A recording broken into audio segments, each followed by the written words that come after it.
नमस्कार। आप सबने पढ़ा होगा कि कोरोना में डॉक्टरों की काफ़ी मौतें हुई हैं। करीब 200 डॉक्टर कोरोना की वजह से मौत के शिकार हुए। डॉक्टरों के समूह प्रधानमंत्री से मिलने की बातें कर रहे हैं कि कुछ खास व्यवस्था होनी चाहिए। लोगों को बचाने के लिए लगा हुआ व्यक्ति अगर मौत का शिकार होता है तो चिंता की बात है। लेकिन वास्तव में चिंता की बात होते हुए भी यह कितना सच है और कितना फसाना है, इस बात को ज़रा सा समझने की ज़रूरत है। मौत किसी की भी हो दुखद है, लेकिन जैसा कहा जा रहा है वैसा क्या वास्तव में है, इसको ज़रा सा समझिए। जैसा दिखाया जा रहा है वैसा वास्तव में है नहीं, जो मेरे जैसे व्यक्ति को समझ में आ रहा है। इस समय हिंदुस्तान में करीब 12 लाख एलोपैथी के डॉक्टर हैं। सिर्फ एलोपैथी की मैं बात कर रहा हूँ। और हर दिन 13 डॉक्टर औसतन मरते हैं। आप सोचिए पूरे साल में कितने लोग मौत के शिकार होते हैं। तो इस हिसाब से हर साल डॉक्टरों की मौत बड़ी संख्या में होती ही है। जैसे लोग होते हैं, आम लोग होते हैं, वैसे ही वे भी होते हैं। उनके भी हाथ पैर नाक कान मुंह सब वैसे ही होते हैं। वे भी बीमारियों के शिकार होते हैं। बल्कि जिस बीमारी का डॉक्टर होता है अक्सर उसके साथ ऐसा होता है कि उसी बीमारी से ग्रस्त पाया जाता है। हृदय रोग में बहुत ज़्यादा गहरे तक घुसा हुआ डॉक्टर, बहुत तल्लीन जो है हृदय रोग में, अक्सर वो हृदय का रोगी मिल जाता है। कैंसर का डॉक्टर कैंसर वाला मिल जाता है। यह भी एक रहस्य है जिसको समझने की ज़रूरत है।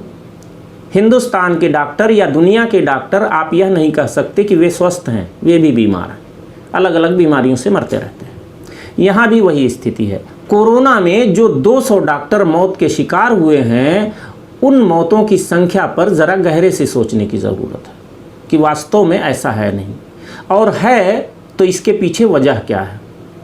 देखिए, एक तो ये है कि ये मौतें फिर भी होती हैं। दूसरा ये है कि इनमें कुछ मौतें असावधानियों की वजह से हुई हैं, गड़बड़ियों की वजह से हुई हैं। डॉक्टरों ने कई मामलों में आम लोगों से ज़्यादा गलत दवाएं खाई हैं।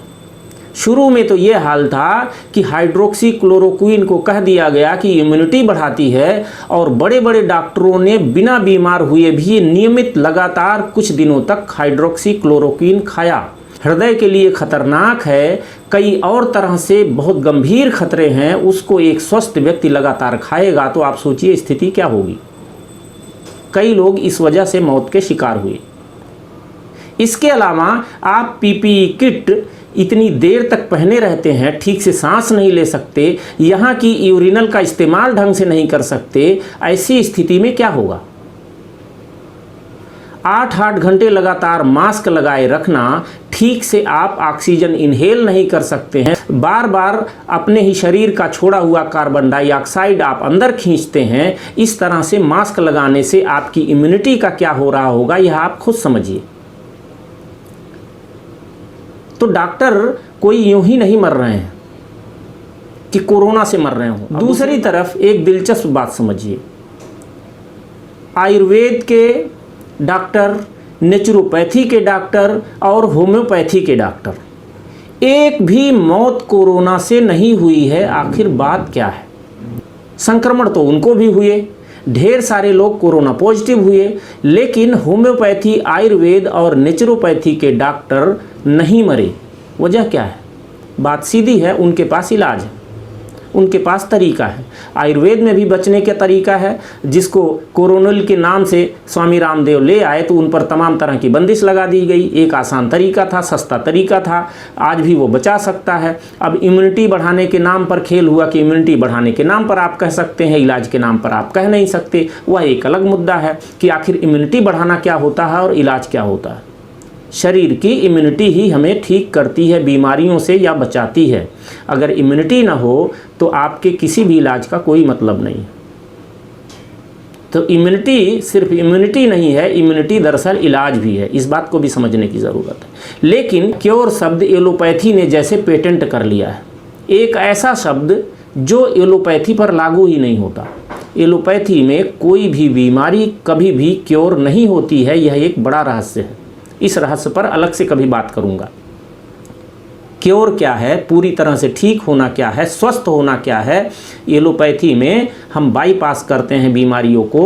एक बीमारी ठीक होती हुई दिखती है लेकिन वह दब के किसी और बीमारी का शक्ल ले लेती है। लेकिन इसका मतलब नहीं है कि एलोपैथी कोई ख़राब चिकित्सा पद्धति है। एलोपैथी महान चिकित्सा पद्धति है, लेकिन उसका योगदान या उसका अवदान जहाँ होना चाहिए उस बात को समझने की ज़रूरत है।